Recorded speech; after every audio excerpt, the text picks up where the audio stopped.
Assalamualaikum warahmatullahi wabarakatuh. Alhamdulillahirabbil alamin wa bihi nasta'in wa ala umuri dunya waddin. Wassalatu wassalamu ala asyrofil anbiya'i wal mursalin sayyidina Muhammadin wa ala alihi wa ashabihi ajmain. Amma ba'du. Teman-teman sekalian, pada sesi kali ini kita akan membahas tentang objek kajian ilmu hadis, kemudian juga kitab-kitab dalam ilmu hadis yang pernah ditulis oleh para ulama. Namun sebelum kita membahas objek kajian dalam ilmu hadis, kita perlu mengetahui bahwa ilmu hadis terbagi menjadi dua, yaitu ilmu hadis diroyah dan ilmu hadis riwayah. Ilmu hadis diroyah itu adalah ilmu yang membahas tentang riwayatan dan juga syarat-syaratnya, kategorinya, kemudian kondisi para perawinya. Kalau dalam definisi Imam Ibnu Hajar al-Asqalani, ilmu hadis diroyah itu adalah ilmu yang mempelajari kaidah-kaidah yang menjelaskan kondisi perawi dan juga riwayat. Kondisi perawi di sini adalah si perawi tersebut, si pembawa informasi berupa hadis Nabi memiliki sifat adalah, sifat dobat, memiliki kemampuan hafalan yang kuat, wibawa,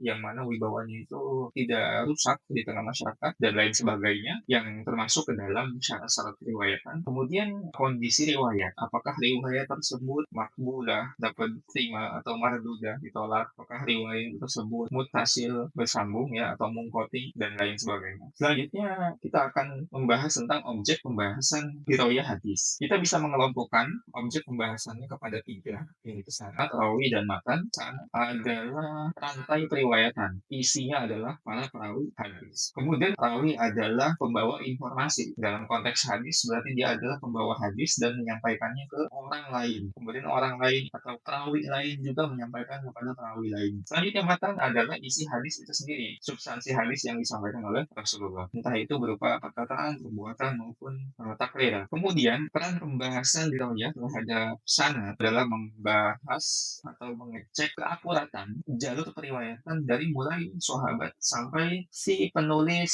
buku hadis, entah itu Imam Bukhari, Imam Muslim, Imam Nasai, Imam Ibnu Majah, dan lain sebagainya. Selanjutnya, yang menjadi objek pembahasan riwayat dalam konteks perawi adalah apakah si perawi memenuhi syarat atau tidak dalam menyampaikan hadis. Kalau dia itu memiliki jejak atau track record, hafalannya itu susah, kualitas hafalannya itu buruk. Ketika dia menyampaikan informasi itu sering lupa. Di situ para ulama menghukumi bahwa hadis tersebut ya tidak dapat diterima dari orang yang su'ul hifzi, susah hafalannya. Nah, itu dibahas dalam ilmu hadis dirawiyah yang berkaitan dengan perawi. Kemudian dalam hal matan, ilmu hadis dirawiyah berperan dalam menjelaskan apakah matan hadis itu sahih atau tidak. Apakah matan itu dapat diterima atau tidak dengan beberapa faktor, misalnya apakah dia bertentangan dengan hadis lain, apakah dia bertentangan dengan Al-Quran. Objek pembahasan riwayat yang dikelompokkan kepada tiga komponen ini, sanad, rawi, dan matan, itu tujuannya tidak lain dan tidak bukan adalah untuk menetapkan mana saja hadis-hadis yang dapat diterima dan mana saja hadis-hadis yang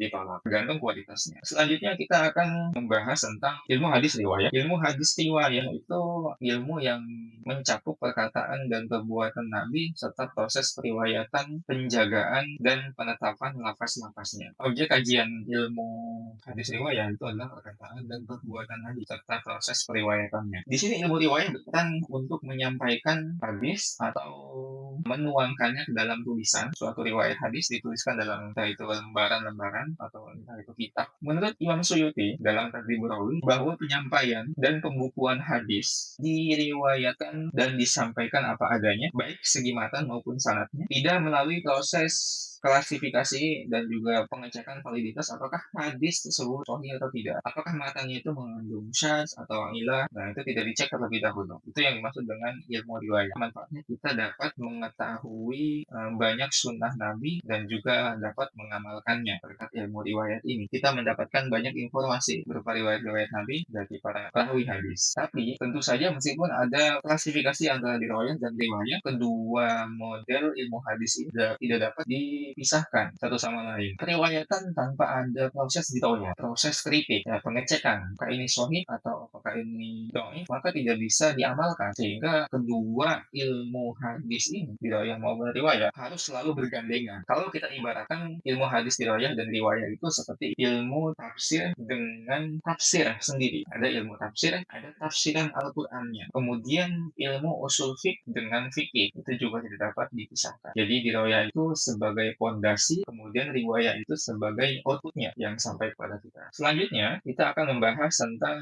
literatur dan kitab-kitab dalam ilmu hadis. Yang pertama itu kitab yang dinilai sebagai kitab pertama dalam pembahasan ilmu mustalah hadis, yaitu Al-Muhaddisul Fasil Bain Rawi wal Wa'i yang ditulis oleh Al-Qadi Abu Muhammad Ar-Rawmah Hurmuzi. Ya, Ar-Rawmah Hurmuzi. Beliau wafat pada tahun 360 Hijriah. Ini kitab satu kitab pertama dalam ilmu hadis, namun pembahasannya tentu belum komprehensif dan juga belum terlalu lengkap. Selanjutnya ada kitab Ma'rifatul Ulumil Hadis yang ditulis oleh Al-Hakim An-Naisaburi. Beliau seorang muhaddis yang terkenal dan memiliki kitab hadis tersendiri yang dinamakan dengan Al-Mustadrak. Selanjutnya ada kitab Al-Kifayah fi Ma'rifati Usul Riwayah ditulis oleh Al-Khatib Al-Baghdadi. Beliau wafat pada tahun 463 Hijriah. Nah, kitab ini penting karena dia mengandung prinsip-prinsip utama dalam riwayat hadis. Selanjutnya kitab yang ditulis juga oleh Al-Khatib Al-Baghdadi yang judulnya adalah Al-Jami wa Adabi Sami. Kitab ini spesifik membahas tentang adab-adab riwayat dan juga adab mendengar hadis. Selanjutnya ada kitab Al-Ilma ila Ma'rifati Usul Riwayah wa Taqyid Sima. Kitab ini ditulis oleh Qadi Iyad. Beliau wafat tahun 544 Hijriah. Kitab ini tidak membahas secara komprehensif tentang mustalah hadis, tapi lebih spesifik membahas bagaimana teknik riwayatan dan juga teknik mendengarkan hadis. Lalu ada kitab Malayasa Al-Muhaddis Jahluhu, yaitu kitab yang ditulis oleh Abu Hafs Al-Mayanji. Beliau wafat pada tahun 580 Hijriah. Ini kitab yang dinilai cukup ringkas. Lalu ada lagi Ulumul Hadis, kitab fenomena, kitab yang sangat fenomenal karya Ibnu Salah atau sering disebut juga dengan Muqaddimah Ibnu Salah. Nah, kitab inilah yang menjadi rujukan para penulis kitab mustalah hadis di masa setelahnya. Kitab Ulumul Hadis karya Ibnu Salah, beliau wafat tahun 643 Hijriah. Ini selanjutnya diringkas oleh Imam Nawawi dalam kitab sebelahnya ini, yaitu At-Taqrib wa Taisir li Ma'rifati Sunanil Bashir An-Nadhir. Kitab ini ringkasan dari kitab Ulumul Hadis Ibnu Salah. Imam Nawawi wafat tahun 676 Hijriah. Lalu kitab Ibnu Salah, Muqaddimah Ibnu Salah yang telah diringkas menjadi kitab Taqrib dari Imam Nawawi disyarah kembali oleh Imam Suyuti dalam kitabnya Tadrib Rawi fi Syarhi Taqribin Nawawi. Jadi prosesnya dari Muqaddimah Ibnu Salah kemudian diringkas, kemudian disyarah kembali. Lalu selanjutnya kitab mustalah hadis tidak hanya berbentuk deskriptif, naratif, ada juga dalam bentuk nazom atau syair seperti Nazmu Durar fi Ilmil Asar karya Imam Iraqi atau sering dikenal juga dengan Alfiyah Al-Iraqi. Selanjutnya ada kitab Fathul Mughis bi Syarhi Alfiyatil Hadis. Kitab ini ditulis oleh As-Sakhawi. Nah, Imam As-Sakhawi beliau mensyarah atau menjelaskan nazom-nazom yang ada dalam kitabnya Imam Al-Iraqi. Jadi Syarhu Alfiyatil Hadis. Lanjut kita ada kitab Nukhbatul Fikar fi Mustalahi Ahli Asar. Kitab ini ditulis oleh Imam Ibnu Hajar Al-Asqalani. Beliau wafat tahun 852 Hijriah. Selanjutnya ada kitab Al-Manzumah